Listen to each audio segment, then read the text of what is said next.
Hello everyone, welcome back. तो आज हम लोग पढ़ने वाले हैं sexual reproduction in flowering plants, जो कि आपका क्लास 12 का एक बहुत ही इंपॉर्टेंट चैप्टर है। तो आज हम लोग sexual reproduction in flowering plants में पढ़ेंगे कि फ्लावर कैसा होता है, फ्लावर के ऊपर जो सेपल्स हैं वो क्या होती हैं। कुल मिला के हमको पूरा फ्लावर्स के बारे में पढ़ना है। तो रेडी हो सब लोग? चलो स्टार्ट करते हैं। Sexual reproduction in flowering plant. जब भी बात आती है तो जब भी बात आती है सेक्सुअल रिप्रोडक्शन की, तो पहले तो हमें ये समझना होता है कि what is sexual reproduction, sexual reproduction है क्या, एंड सेक्सुअल रिप्रोडक्शन और एसेक्सुअल रिप्रोडक्शन में डिफरेंस क्या है। तो जब भी हम पढ़ते हैं सेक्सुअल रिप्रोडक्शन के बारे में, तो हम ऐसा कहते हैं कि सेक्सुअल रिप्रोडक्शन क्या है, फ्यूजन है। किसका फ्यूजन है? हैप्लॉइड गैमीट्स का। यानी कि दो हैप्लॉइड गैमीट्स आपस में मिलेंगी और ये क्या बनाएंगे? डिप्लॉइड जाइगोट बनाएंगे। अच्छा, इसको थोड़ा हम एग्जाम्पल से समझते हैं। ये तो आपकी बायो की लैंग्वेज हो गई, हैप्लॉइड डिप्लॉइड, इसको हम अपने डेली लाइफ एग्जाम्पल समझते हैं। जैसे कि मेल गैमीट है। मेल गैमीट क्या होती है? मेल गैमीट होती है स्पर्म। उसी तरह फीमेल गैमीट क्या होती है? ओवम। ये हम सब जानते हैं। अब जैसे कि आप कह सकते हो कि स्पर्म में कितने क्रोमोसोम होंगे? 23 क्रोमोसोम। यानी कि टोटल क्रोमोसोम तो 46 होने चाहिए, लेकिन स्पर्म्स में कितने क्रोमोसोम है? 23। इन द सेम वे ओवम में भी कितने क्रोमोसोम है? 23। तो जब आप इस 23 और इस 23 को कंबाइन कर रहे हो तो क्या बन रहा है? 46। और यही तो आपको चाहिए ना, क्योंकि एक क्रोमोसोम में तो 46 क्रोमोसोम होते हैं वन सेल में, और आपको 46 क्रोमोसोम चाहिए। तो अब ये जो कंडीशन बन गई ना, ये बन गई डिप्लॉइड। ये कंडीशन कैसी बन गई? डिप्लॉइड। कैसे हम ये कह रहे हैं? क्योंकि पहले था ये एन, एन माने हैप्लॉइड, ये भी था एन, एन माने हैप्लॉइड, और एन और एन को हमने मिला दिया तो जो कंडीशन बनी वो आ गई 2n, और इसी 2n कंडीशन को आप बोलते हो डिप्लॉइड। तो पहली चीज हमको ये समझनी है कि sexual reproduction is the fusion of haploid gametes, haploid male and female gametes to produce diploid zygote. तो जो आपका जाइगोट बन रहा है वो कैसा है? डिप्लॉइड। इसका मतलब हमारी जो बॉडी है वो कैसी है? डिप्लॉइड, लेकिन हमारी जो गैमीट्स हैं वो कैसी हैं? हैप्लॉइड। क्यों? क्योंकि हम सेक्सुअल रिप्रोडक्शन तो कर नहीं रहे हैं कि हमारी बॉडी से ही क्या हो रहा है? ऑफस्प्रिंग पैदा हो रहे हैं, ऐसा तो नहीं हो रहा। हम सेक्सुअल रिप्रोडक्शन करते हैं, जिसकी मतलब क्या है कि हमें एक और गैमीट्स की जरूरत पड़ती है, और जब हमें एक और गैमीट से फ्यूजन करना है तो इसलिए हमारी जो गैमीट्स है वो डिप्लॉइड ना होने की जगह हैप्लॉइड होती हैं, क्योंकि अगर हैप्लॉइड नहीं होंगी तो पूरी प्लॉइडी का एकदम सत्यानाश हो जाएगा। नेक्स्ट देखते हैं। नेक्स्ट है, यही चीज देखिए लिखी है कि सेक्सुअल रिप्रोडक्शन प्रोसेस है जिसमें हैप्लॉइड गैमीट्स का फ्यूजन हो रहा है। अगर आप आगे देखोगे तो बात ये आती है कि मैम प्लांट्स में तो बहुत सारी चीजें हैं। हम तो पढ़ते हैं ना कि प्लांट्स में लीव्स प्रेजेंट होती है, प्लांट्स में रूट प्रेजेंट होता है, प्लांट में स्टेम प्रेजेंट होती है। तो प्लांट का ऐसा कौन सा रीजन है जिसमें रिप्रोडक्शन हो रहा है? तो प्लांट में सबसे खूबसूरत क्या लगता है आपको देखने में? ऑब्वियसली फ्लावर लगता है। तो flower is the site of sexual reproduction in plants. यानी कि फ्लावर क्या है? फ्लावर इज द साइट है। किसकी साइट है ये? सेक्सुअल रिप्रोडक्शन की साइट है। तो ये चीज सबसे पहले आपको पता होना चाहिए कि प्लांट में flower is the site of sexual reproduction. अब जब आप फ्लावर की बात कर रहे हो तो फ्लावर को हम केवल एज अ फ्लावर तो नहीं पढ़ेंगे, उसकी डिटेल में हम बात करते हैं कि फ्लावर कितने पार्ट्स में डिवाइडेड है। तो ये देखिए, अगर हम एक स्लाइड लें, हाँ इधर देखिए, तो जैसे कि अगर हम बात करें एक फ्लावर की,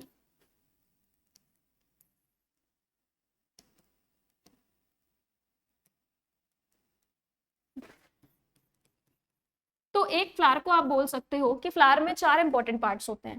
पहला पार्ट जो है वो है कैलिक्स, दूसरा पार्ट जो होता है वो होता है कोरोला, तीसरा पार्ट आता है आपका androecium, and the fourth region which is called as gynoecium. अच्छा, अब इसके बारे में एक एक करके पढ़ते हैं। आपने कभी भी अगर फूल देखा होगा तो पहले फ्लावर खिलने से पहले उसमें कलियां प्रेजेंट होती हैं।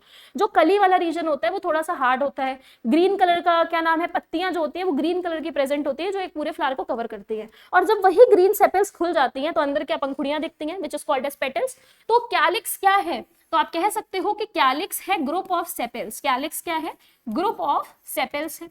अच्छा, अब ये सेपल क्या है? तो सेपल इस तरह से कुछ कलियां जो है प्रेजेंट होती हैं, और इसके अंदर जो प्रेजेंट होता है वो होती हैं पेटल्स। तो अगर एक की बात करते हैं हम तो हम सेपल्स बोलते हैं, लेकिन अगर हम सारे की बात करते हैं तो it is called as calyx. तो आप कह सकते हो कि calyx is the group of sepal. In the same manner आप बोल सकते हो what is corolla? Corolla is the group of petals. Corolla क्या है? Corolla is the group of petals. Petals क्या होती हैं? पेटल्स यानी कि पंखुड़ियां। एक है तो पेटल बोलोगे, ग्रुप ऑफ पेटल्स है तो उसको क्या बोलते हो? कोरोला बोलते हो। यानी कि अगर हम कहते भाई ये देखो एक गुलाब की पंखुड़ी रखी है तो इसको तुम क्या कहोगे? This is petal. और अगर हम बोले एक गुलाब का फूल ले आओ और बताओ यार इसमें ये पूरा जो स्ट्रक्चर है इसको क्या बोलते हैं, तो ये जो पूरा स्ट्रक्चर है that is called as corolla. कोई भी चीज ग्रुप में है, अगर सेपल्स ग्रुप में है तो कैलिक्स कहेंगे, पेटल्स ग्रुप में है तो उसको हम क्या कहेंगे? कोरोला कहेंगे। नेक्स्ट आता है एंड्रोशियम। एंड्रोशियम आपको पता होगा कि androgen is a male hormone which is present in the male. Androgen एक मेल हार्मोन है, तो ये नाम में भी क्या आ रहा है, andro. Andro means androecium, that means ये कैसा ये क्या है, ये है मेल रिप्रोडक्टिव पार्ट। कैसा रिप्रोडक्टिव पार्ट है ये, male reproductive part.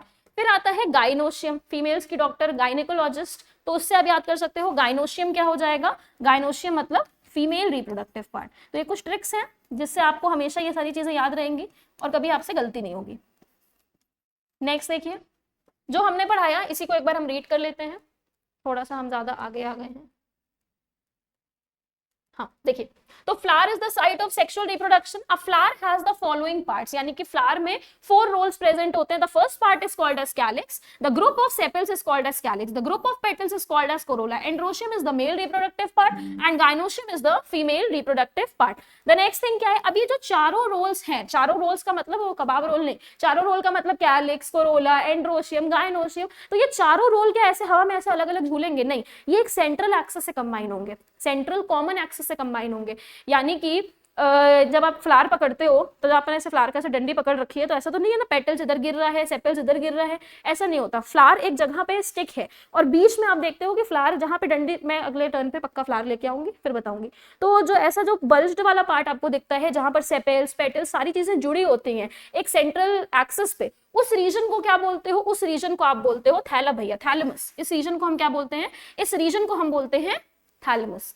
So thalamus is the central axis. Thalamus is the central axis जहां पर चारों लोग क्या होते हैं, कैलिक्स, कोरोला, एंड्रोशियम, गाइनोशियम सब एक जगह पे आकर के जुड़ जाते हैं। नेक्स्ट है फ्लावर कैसा हो सकता है एक फूल में, ये बहुत इंपॉर्टेंट कॉन्सेप्ट है और इसको ध्यान से समझना। देखो फ्लावर एक है, फ्लावर कितना है, एक है, ठीक है।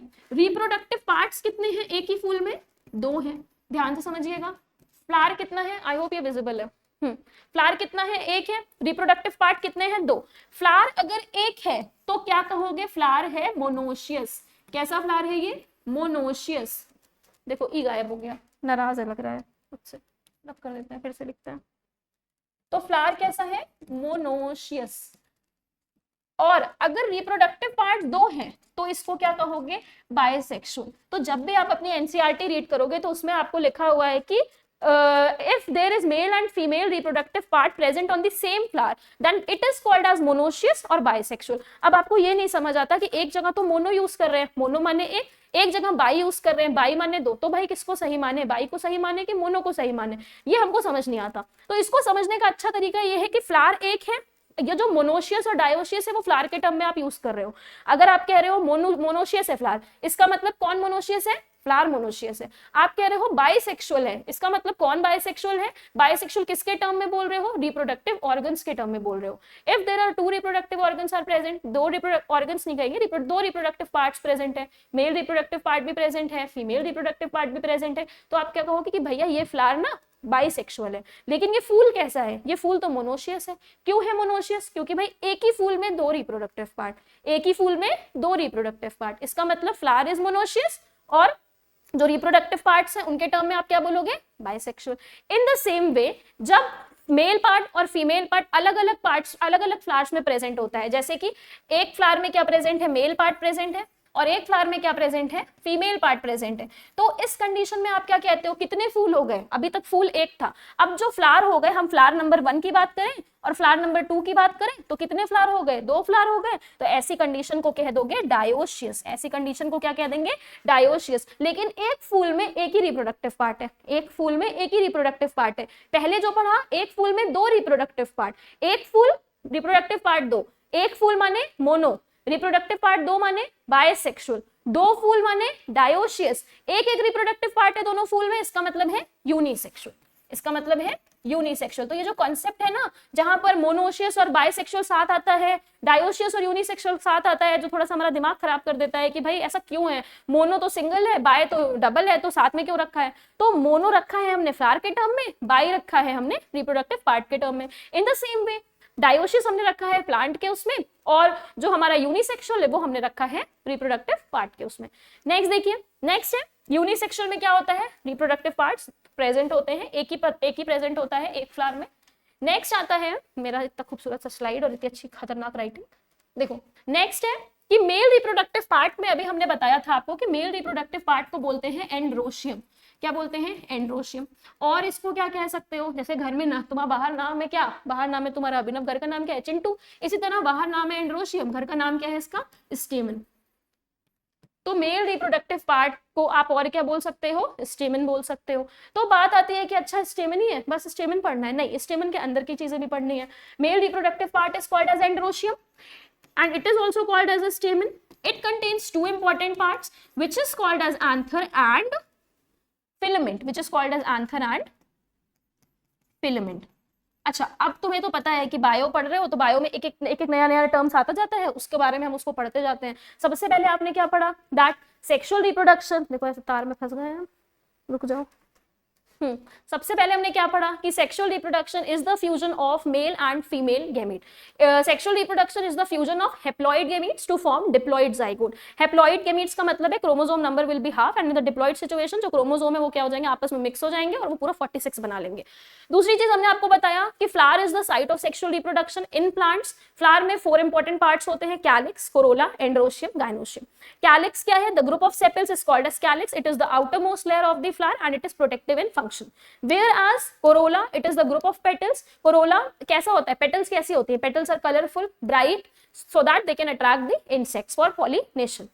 दूसरी चीज आपको क्या बताइए? Androecium which is the male reproductive part, gynoecium which is the male reproductive part. अब हम एंड्रोशियम के बारे में पढ़ रहे हैं कि एंड्रोशियम क्या है। तो एंड्रोशियम को स्टेमन बोलते हैं, घर का नाम चिंटू। दूसरी चीज, स्टेमन में 2 चीजें आती हैं, एंथर और फिलामेंट। ये देखो, ये बना हुआ है खूबसूरत सा एंथर। कैसा दिख रहा है? कितने लोब्स दिख रहे हैं? अच्छा बताओ, कितने लोब्स दिख रहे हैं? 2। तो कह दो anther is bilobed. Anther is generally bilobed structure having 2 lobe. कितने लोब हैं इसमें? 2 लोब। Whereas ये फिलामेंट कैसा है? फिलामेंट इज लॉन्ग, लंबा सा दिख रहा है ना, लॉन्ग, स्लेंडर, थोड़ा सिलेंडर का स्ट्रक्चर भी है, long slender stalk like structure, एक डंडी की तरह दिख रहा है, स्टॉक लाइक स्ट्रक्चर। तो आप कह सकते हो कि anther is generally bilobed structure whereas filament is long slender stalk like structure. यही चीज यहाँ पर लिखी हुई है कि फिलामेंट क्या है? Long slender stalk like structure है। एंथर क्या है? टर्मिनल जनरली बाइलोब्ड स्ट्रक्चर है। नेक्स्ट देखिए, ओके, एंथर के बारे में आपको कुछ चीजें बताई गई हैं कि जो एंथर है इसके अंदर आपको क्या दिखते हैं? थीका दिखते हैं। थीका माने समझते हो? एक तरह से कह दो कि थैला प्रेजेंट होता है। एंथर के अंदर 2 लोब है, हर लोब के अंदर 2 थीका। एंथर के अंदर 2 लोब, हर लोब में 2 थीका। एक लोब में 2 थीका तो 2 लोब में कितना थीका? 4 थीका। एक लोब में 2 थीका तो 2 लोब में 4 थीका। तो ये चीज आपको याद करनी होती है कि एंथर इज बाइलोब्ड। एंथर कैसा स्ट्रक्चर है? बाइलोब्ड स्ट्रक्चर है। और ईच लोब में कितने थीका है? 2 थीका। कितने थीका है? 2 थीका। और टोटल कितने थीका हो गए? 4 थीका। तो आप इसको ये नहीं कह सकते कि ये डाइथीकस है। डाइथीकस क्यों कह रहे हैं? क्योंकि एक लोब के अंदर 2 थीका, एक लोब में 2 थीका तो डाइथीकस, और एक लोब में 2 थीका तो 2 लोब में 4 थीका। ठीक है, तो ये जो भी हमारी चीजें थी ये आपके स्टेमन और एंथर तक की बातें हो गई। इसमें जब आप आगे बढ़ते हो तो आप पढ़ते हो कि एंथर के जो लोब्स हैं उसके अंदर माइक्रोस्पोरेंजिया होता है। उनकी वॉल्स के बारे में हम पढ़ेंगे कि इनकी वॉल्स कैसी हैं, कैसे पॉलन ग्रेन बनता है, माइक्रोस्पोरोजेनेसिस। तो आज का जो आपका लेक्चर था वो बहुत बेसिक सा इंट्रोडक्शन था जिसमें हमने आपको फ्लावर के बारे में बताया, फ्लावर के कुछ इंपॉर्टेंट पार्ट्स के बारे में बताया। एक बार 2 मिनट में हम सारी चीजें रिवाइज कर लेते हैं। हमने हैप्लॉइड गैमीट्स के बारे में पढ़ा कि गैमीट्स हैप्लॉइड होते हैं, जो ये बनाती हैं वो क्या बनाती हैं? ये डिप्लॉइड जाइगोट बनाती हैं। पहली चीज हमने ये पढ़ी क्योंकि हम सेक्सुअल रिप्रोडक्शन पढ़ने वाले हैं। फिर हमने पढ़ा कि फ्लावर में क्या होता है? 4 पार्ट होते हैं, कैलिक्स होता है, कोरोला होता है, एंड्रोशियम होता है एंड क्या प्रेजेंट होता है इसमें? गाइनोशियम। फिर हमने पढ़ा कि ये चारों पार्ट्स एक कॉमन एक्सिस से जुड़े होते हैं which is called as thalamus. ये क्या है? सेंट्रल एक्सिस है। कैलिक्स क्या है? ग्रुप ऑफ सेपल्स है। कैलिक्स क्या है? ग्रुप ऑफ सेपल्स है। कोरोला क्या है? ग्रुप ऑफ पेटल्स है। एंड्रोशियम क्या है? मेल रिप्रोडक्टिव पार्ट है। गाइनोशियम क्या हो गया आपका? फीमेल रिप्रोडक्टिव पार्ट हो गया। फिर हमने जैसे ही मेल रिप्रोडक्टिव पार्ट को पढ़ना शुरू करा तो हमने कहा भाई इसका नाम तो स्टेमन भी होता है और इसमें 2 चीजें भी आती हैं, एक तो आता है एंथर और एक साथ ही साथ इसमें आ जाता है फिलामेंट। फिर हमने पूछा अच्छा भैया एंथर कैसा होता है? तो आपने कहा कि एंथर इज जनरली बाइलोब्ड। कैसा होता है? बाइलोब्ड। और हर लोब में क्या होते हैं? 2 थैले होते हैं। कितने थैले? 2 थैले। That means it is dithecous. ये कैसा होता है? डाइथीकस होता है। वेयर एज फिलामेंट कैसा है? फिलामेंट तो एक लॉन्ग है, स्लेंडर है और स्टॉक लाइक स्ट्रक्चर है, लॉन्ग है, स्लेंडर है, स्टॉक लाइक स्ट्रक्चर है। तो आज हमने मेल रिप्रोडक्टिव पार्ट थोड़ा सा स्टार्ट करा है। नेक्स्ट टर्न पे हम मेल रिप्रोडक्टिव पार्ट पढ़ेंगे, माइक्रोस्पोरोजेनेसिस पढ़ेंगे और इसको खत्म करेंगे। ये समझ आ रहा है? इतनी सुंदर राइटिंग, उसको आप नोट कर सकते हैं। Okay, bye bye, thank you so much.